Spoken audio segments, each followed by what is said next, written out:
गंगा के तट पर संध्या उतर रही थी। आकाश में हल्का केसरिया रंग फैल चुका था और हवा में एक अजीब सी स्थिरता थी। उस स्थिरता में ही एक युवा शिष्य चुपचाप बैठा था, आंखों में प्रश्नों का सागर, पर होठों पर मौन की मुहर। सामने बैठे उनके गुरु, जिनका शरीर स्थिर था पर चेतना अनंत, उस मौन को पढ़ रहे थे। शिष्य ने अंततः सिर झुकाकर कहा, गुरुदेव, लोग मेरी चुप्पी को मेरी कमजोरी समझते हैं। जब मैं उत्तर नहीं देता तो वे और आक्रामक हो जाते हैं। गुरु के चेहरे पर हल्की मुस्कान आई। उन्होंने कहा, नरेंद्र, यह तुम्हारी भूल नहीं है कि लोग तुम्हारी चुप्पी को नहीं समझते। भूल यह है कि तुम स्वयं अभी अपनी चुप्पी की शक्ति को नहीं जानते। गुरु ने धीरे धीरे गंगा की ओर देखा और बोले, देखो इस नदी को, यह शोर नहीं मचाती, फिर भी सबको रास्ता देती है।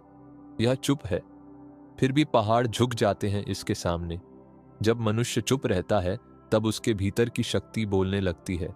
लोग उससे डरते नहीं, वे अपने भीतर के शोर से डरने लगते हैं।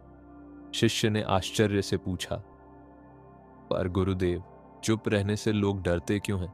गुरु बोले, क्योंकि शोर करने वाला व्यक्ति अपना भय छिपा रहा होता है और चुप रहने वाला व्यक्ति अपने भय से मुक्त होता है। गुरु ने आगे कहा, जब कोई तुम्हें अपमानित करे और तुम उत्तर न दो तो वह व्यक्ति अपने ही शब्दों में उलझने लगता है। उसे लगता है कि शायद वह तुम्हें चोट नहीं पहुंचा सका।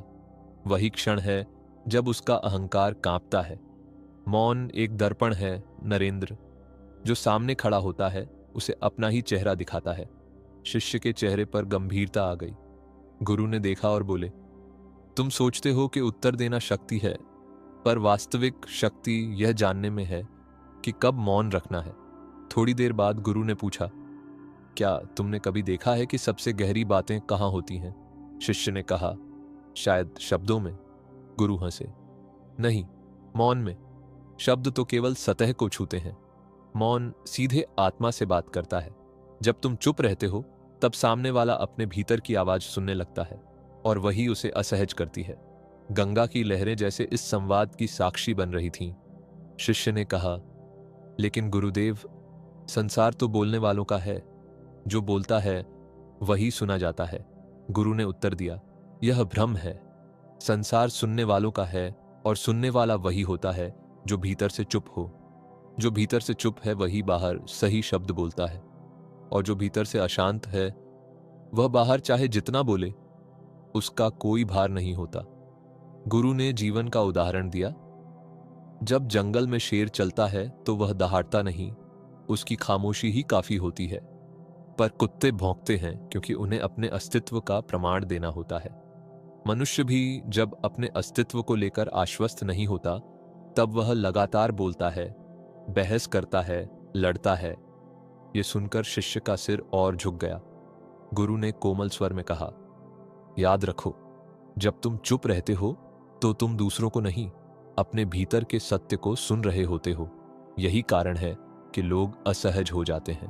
उन्हें डर लगता है कि कहीं तुम उन्हें देख न लो, समझ न लो। शिष्य ने पहली बार अनुभव किया कि मौन केवल अनुपस्थिति नहीं, बल्कि उपस्थिति का सबसे गहरा रूप है। धीरे धीरे गुरु ने बताया कि जीवन में हर संघर्ष का उत्तर शब्द नहीं होते। कई बार मौन ही सबसे तीखा उत्तर होता है। जब कोई तुम्हें नीचा दिखाने का प्रयास करे और तुम मुस्कुरा दो तो उसका प्रयत्न विफल हो जाता है, क्योंकि वह लड़ाई चाहता था और तुमने उसे शांति दे दी। शांति सबसे बड़ा हथियार है, क्योंकि यह अहंकार को भूखा छोड़ देती है। गुरु बोले, नरेंद्र, लोग तुम्हें तब तक परेशान करेंगे जब तक तुम्हें प्रतिक्रिया में बांध पाएंगे। जिस दिन तुम प्रतिक्रिया से ऊपर उठ जाओगे उसी दिन वे हार मान लेंगे। मौन प्रतिक्रिया नहीं, चयन है। यह कमजोरी नहीं, सर्वोच्च अनुशासन है। शिष्य के भीतर कुछ टूट रहा था, भय, असुरक्षा, प्रमाण देने की लालसा। रात गहराने लगी थी, दीपक जला दिया गया। गुरु ने अंतिम बात कही, संसार तुम्हें उकसाएगा, पर तुम अपनी चुप्पी को मत छोड़ना, क्योंकि जिस दिन तुम चुप रहना सीख जाओगे उस दिन तुम स्वयं के स्वामी बन जाओगे। और याद रखना, जब तुम चुप रहते हो तो लोग तुमसे नहीं, अपने भीतर की सच्चाई से डरने लगते हैं। शिष्य ने गुरु के चरणों में सिर रख दिया। उस क्षण उसे उत्तर नहीं मिला, पर दिशा मिल गई। शब्द नहीं मिले, पर शांति मिल गई। और वही शांति आगे चलकर उसकी सबसे बड़ी शक्ति बनने वाली थी।